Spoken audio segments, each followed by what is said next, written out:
ஒரு நோன்பாளில் வாயில் இருக்கக்கூடிய அந்த வாடை எனக்கு அழகானது, விருப்பமானது என்று அல்லாஹ் தஆலா பதிவு செய்கிறானே.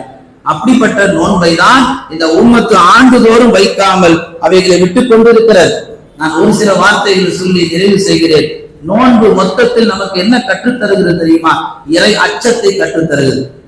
இறை அச்சம் எங்கேயாவது கிடைக்குமா? நீங்க எந்த கடையில போய் கேட்டாலும் இறை அச்சம் கிடைக்காது.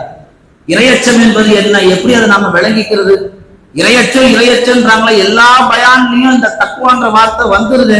அந்த தக்குவா எங்கதான் இருக்கு?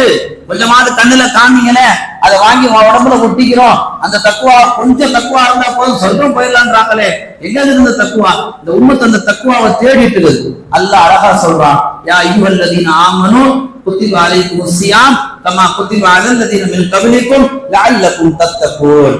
இங்க வாங்க, உங்களுக்கு முன்னாடி வாழ்ந்தவர்கள் குடும்பமாக வாழ்ந்தார்கள், முஃமின்களாக வாழ்ந்தார்கள், அவர்களுக்கு இந்த நோன்பு கடமையாக்கப்பட்டது போல் உங்கள் மீது இந்த நோன்பு கடமையாக்கப்பட்டிருக்கு.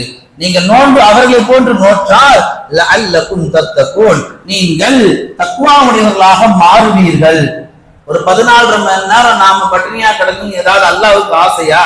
நீ சாப்பிடக்கூடாது, நீ குடிக்க கூடாது, நீ மனைவியை தொடக்கூடாது, முன்னாடி எல்லாம் இருந்தாலும் நீ எழுந்து கிட்டே போக கூடாது. அல்லாஹ்வுக்கு என்ன பெரிய ஆசை வந்துடும் போகுது. நாம நோன்புக்கு என்ன அல்லாஹ்வுடைய இஸ்ஸத்துல என்ன ஒரு படி ஒரு இன்ச்சு கூட்டிட போகுது? எதுவும் கூடாது. அல்லாஹ் சொல்றான், நீ நோன்பு வைக்கிறதுனால உன்னுடைய இஸ்ஸத்து தான் கூடும், உன்னுடைய கண்ணியம் தான் உயரும், உன்னுடைய தக்குவா தான் அந்த சில உயர்ந்திருக்கும் அல்லாஹ் பதிவு செய்கிறான். இப்ப அல்லாஹ் சொல்ல வருவது, நோன்பு எனக்கானதல்ல, உனக்கானது, உங்களுக்கானது. அல்லாஹ் அந்த ஆயத்தை சொல்லுவான், லஅல்லக்கும் தத்தகூன், உங்களுக்கு அல்லாஹ் தக்குவா என்று ஒளித்து வைத்திருக்கிறான். உங்களுக்குன்னா மார்க்கத்தில் உலமாக்கள் பதிவு செய்கிறார்கள், நோன்பு என்பது வெறுமென்று வாய்க்கும் வயிற்றுக்கு மட்டும் கிடையாது, உடம்பில் உள்ள எல்லா உறுப்புகளுக்கும் சேர்த்து தான் அல்லாஹ் அந்த நோன்பை நமக்கு தந்திருக்கிறான். உபய் இப்னு கஅப் ரலியல்லாஹு அன்ஹு அவர்கள் உமர் ரலியல்லாஹு சந்திக்கிறார்கள். உமர் இடத்துல ஒரு முறை ரசூலுல்லாஹ் சொன்னார்கள், உமரை எப்பாவது உபய் இப்னு கஅபை நீங்கள் சந்தித்தால் நீங்கள் அவரிடத்துல இறையச்சம் என்ற பாடத்தை படித்துக் கொள்ளுங்கள். உமர் ஒரு முறை உபய் இப்னு கஅபை சந்திக்கிறார்கள். யா உபய் இப்னு கஅப் அவர்களே, எனக்கு தக்வாவுடைய பாடத்தை நடத்துங்கள். உபய் இப்னு கஅப் சொன்னார்கள், உமரை என்றைக்காவது நீங்கள் கற்களும் முற்களும் இந்த பாதைகளில் நடந்து போனதுண்டா? உமர் சொன்னார்கள், நான் நடந்து போயிருக்கிறேன். அப்படி என்றால் எப்படி நடப்பீர்கள்?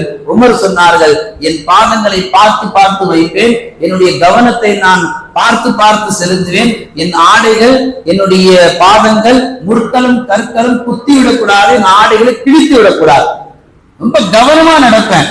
உபய் இப்னு கஅப் ரொம்ப சிம்பிளா சொன்னாங்க, தக்குவானா இதுதான் தாங்க முடிச்சு. தக்குவானா என்னங்க? கவனம்.